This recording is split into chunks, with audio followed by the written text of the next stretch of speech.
आज के शुभेंदु अधिकारी बाहिनी बोलছে हिंदुस्तान में रहना होगा तो जय श्री राम बोलना होगा।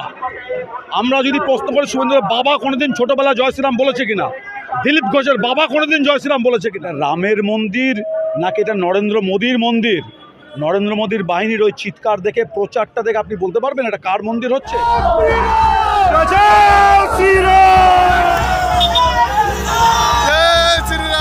যখন ওরা সরাসরি রাজনীতি কথা বলতে পারছে না, মুখ্যমন্ত্রী মমতা ব্যানার্জিকে দেখে ওরা জয় শ্রীরাম মনে পড়ছে। তার মানেটা কি? কারণ জয় শ্রীরাম হিন্দু ধর্মের কোনো স্লোগান নয়। জয় শ্রীরাম একটা সিরিয়াল থেকে তৈরি করা ফ্যাসিস্ট বিজেপি আরএসএস এর স্লোগান, যেটা একটা রণহুঙ্কার, যেটা দিয়ে ওরা সংখ্যালঘু মানুষের উপরে আক্রমণ নামাচ্ছে, মসজিদকে আক্রমণ করছে। ওই মন্দিরে আরো বিপুল অর্থ ব্যয় করে ভগবান রামচন্দ্রের সাথে যার কোনো সম্পর্ক নেই, এটা আমরা বলছি না, হিন্দু ধর্মের ধর্মীয় গুরুরাই কথা বলছেন। কারা বলছে? শঙ্করাচার্যরা সবাই বলছেন যেটা রাজনীতি হচ্ছে, এর সাথে ভগবান রামচন্দ্রের উপর আস্থার কোনো সম্পর্ক নেই। যে কথা আমরা রাস্তায় দাঁড়িয়ে এতদিন বলেছি যে বিজেপি হিন্দু ধর্মের চিহ্নগুলোকে ব্যবহার করে রাজনীতি করছে, ভারতবর্ষের সংখ্যালঘু মানুষের ধর্মীয় স্বাধীনতা কেড়ে নিতে চাইছে, তার বিরুদ্ধে আমরা রাস্তায় আছি। শুভেন্দু অধিকারী তো আপনাদেরকে জালি হিন্দু বলছে। শুভেন্দু অধিকারী আজকে কি বলছে, কালকে কি বলবে, ও নিজে জানে কিনা ওকে জিজ্ঞেস করুন তো। আজকে শুভেন্দু অধিকারী বাহিনী বলছে হিন্দুস্তান মে रहना होगा तो জয় শ্রীরাম बोलना होगा। আমরা যদি প্রশ্ন করি শুভেন্দুর বাবা কোনোদিন ছোটবেলা জয় শ্রীরাম বলেছে কিনা, দিলীপ ঘোষের বাবা কোনোদিন জয় শ্রীরাম বলেছে কিনা, কারণ এরকম কোনো স্লোগান ভারতবর্ষে ছিল না। স্বামী বিবেকানন্দ কোনোদিন জয় শ্রীরাম বলেছে কিনা? জয় শ্রীরাম শুনলে কষ্ট হয় কেন আপনাদের? কারণ জয় শ্রীরাম হিন্দু ধর্মের কোনো স্লোগান নয়।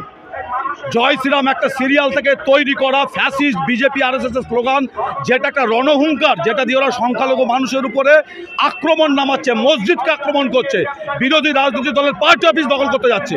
জয় শ্রীরাম মানে ওরা রামের নামে, এর সাথে রামের কোনো সম্পর্ক নেই, ভক্তির কোনো সম্পর্ক নেই। এটা একটা রাজনৈতিক দল তার রাজনৈতিক বর্বরতা হাতিয়ার করে নিয়েছে জয় শ্রীরাম। যখন ওরা সরাসরি রাজনীতি কথা বলতে পারছে না, মুখ্যমন্ত্রী মমতা ব্যানার্জিকে দেখে ওরা জয় শ্রীরাম মনে পড়ছে। তার মানেটা কি? জয় নরেন্দ্র মোদী যখন বলতে পারছে না, মমতা ব্যানার্জি নিপাত যখন বলতে পারছে না, তখন ওরা রামের নামের আড়াল নিচ্ছে। শুভেন্দু তো বলছে, প্রকাশ্যে বলছে যারা রাম মন্দিরের বিরুদ্ধে রাস্তায় নামে তারা সব জালি হিন্দু। শুভেন্দু অধিকারীর বক্তব্যের উত্তর দেওয়া কোনো সভ্য মানুষের উচিত না।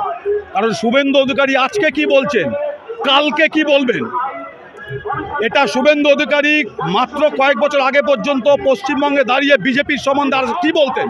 যখন উনি তৃণমূলের পেরোলে ছিলেন, তৃণমূলের সুযোগ সুবিধা নিচ্ছিলেন, তখন কি বলতেন। কালকে শুভেন্দু অধিকারী কি বলবে শুভেন্দু অধিকারী জানে না, কেউ জানে না। আসলে মোদীকে প্রজেক্ট করার জন্য 2024-এর নির্বাচন জেতার জন্য, ওই জন্য আমরা আবার বলছি এই মন্দিরটা কার হচ্ছে?